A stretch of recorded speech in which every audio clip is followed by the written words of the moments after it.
I was about 3 years old when I discovered my grandmother's cookies.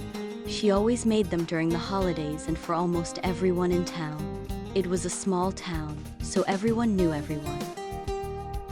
I was about a year old when I lost my parents in a tragic car accident. They were on their way home from work and on their way to pick me up from my grandparents' house. It's not like Bailey or Brian to get here late to pick up Nia. I'm getting worried. I'm sure they are on their way. They probably made a few stops on the way here. Yeah, you're right. Let's go inside and check on Nia. I remember my parents a bit, but my grandparents became the parents I remember after their tragic car accident. Every year I would help my grandma make the town's famous chocolate chip cookies for every holiday celebrated in our town. She became known as Rosemary's cookies because we all loved them. All right, baby girl. Let's add in the secret ingredients. All right, Grandma. I really didn't contribute in any way with the baking of the cookies, other than watching her make them and eating them and laughing out loud. I was probably around 5 years old when another tragedy struck my family. My grandfather and I went out to get the ingredients from the store to make Rosemary's cookies, and my grandfather passed out behind the wheel of the truck. I couldn't tell how badly injured he was, but I hit my head really hard on the dashboard and passed out. I didn't wake up at the hospital like most people do from an accident. I woke up at home, a very nice home, but of no one I knew or anyone I had met that I could remember. I could barely remember who I was or even what happened, but there, I felt safe. Years had gone by, and I still felt like there was a large chunk of my life that was missing. I had everything. Siblings, 2 to be exact, but I still felt empty or like I forgot something. I was getting old enough to work and I wanted to.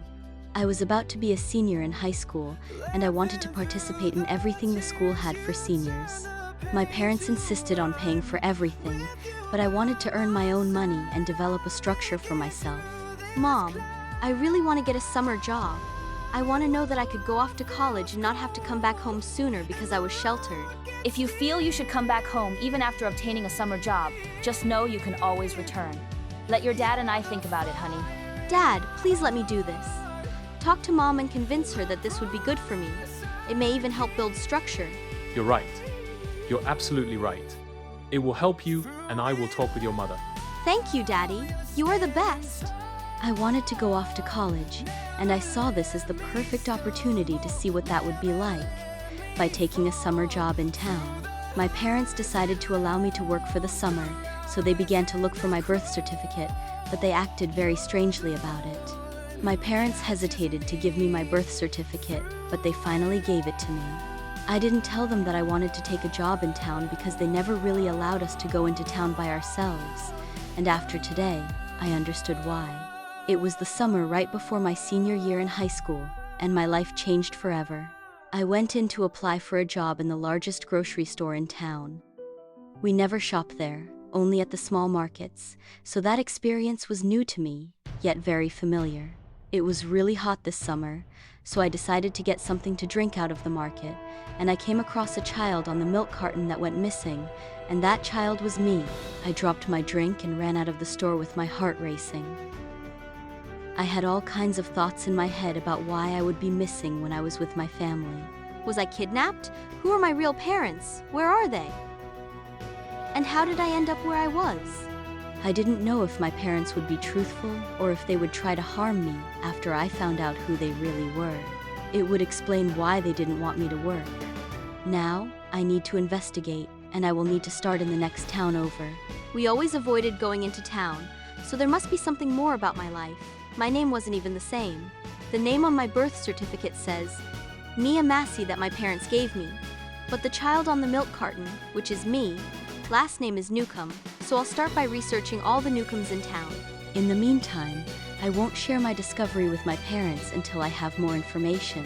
I was becoming slightly irritated because no one in town had the last name Newcomb. It made me feel like I was wasting my time looking for a family that may no longer exist. I stopped by a local cafe for lunch, and it was around the 4th of July. There was a very tasty dessert that they had on the menu that was very familiar to me.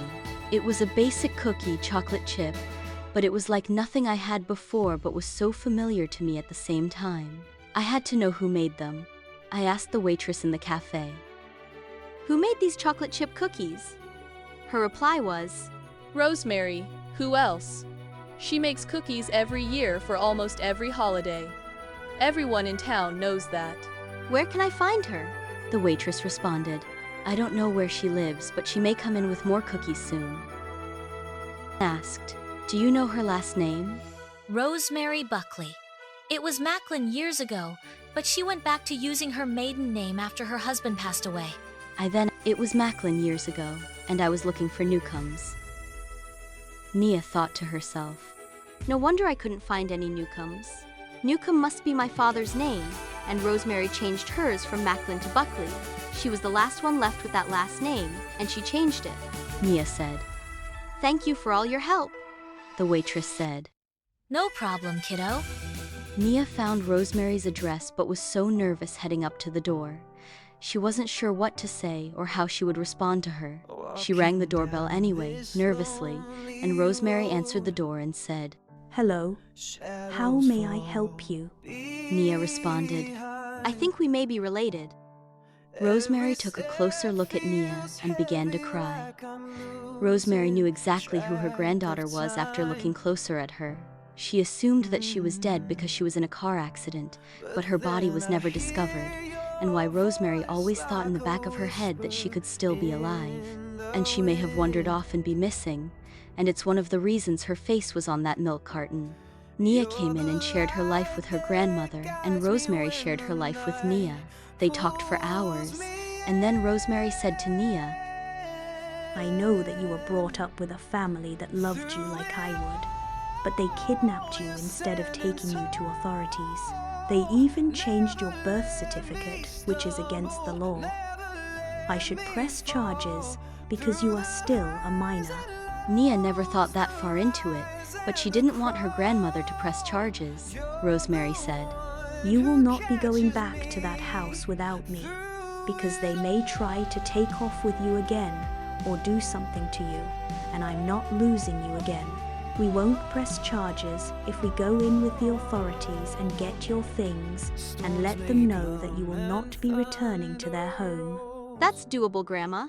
We can do that. Rosemary and Nia arrived at the Masseys' home. They knew that the gig was up when they saw a police officer escorting Nia and her grandmother in, and they also knew the minute Nia got out there on her own, she would discover who she really was. We wanted a girl and couldn't have any more children after the twins were born. Nia was our blessing. We didn't want to hurt her, but we were being selfish by taking her from you and her family, and for that we are truly sorry. If you would allow us to be, we want to still be involved in your life. Nia and her grandmother were okay with that and went home on that note. Rosemary and Nia were closer than ever, and Rosemary shared all her life's wisdom with her, and they created new memories together. High school graduation was approaching, and Nia was excited. Rosemary threw a graduation party for Nia since she would be going away for college. Nia was having a bittersweet moment about going off to college because she just developed a beautiful relationship with her grandmother. Rosemary said, Don't worry about me, sweetie. We can talk every day, even if I don't see you.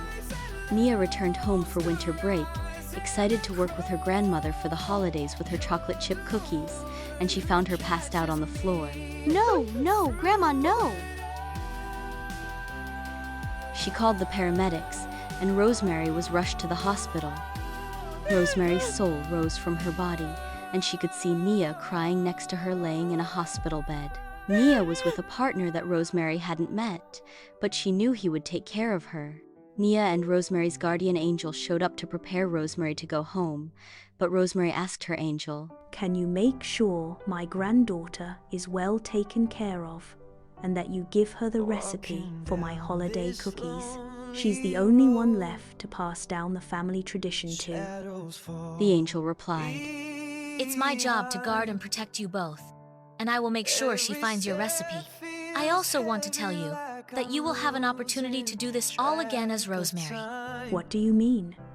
Your granddaughter will have a child, and you will be her firstborn, and she will pass the recipe right back to you. Her firstborn. She names her first child after her grandmother. Rosemary.